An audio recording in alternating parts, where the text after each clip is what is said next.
వస్తే 60 points target. Stop loss trail చేస్తా cost to cost. Stop loss వచ్చేసి 323. Okay,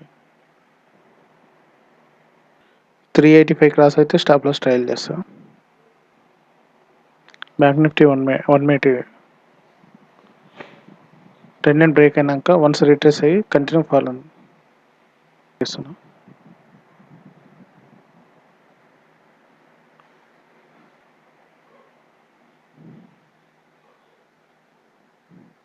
ఎందుకంటే రీసెంట్ అయ్యి వచ్చేసి 463 అట్లా ఉంది. So 460 better.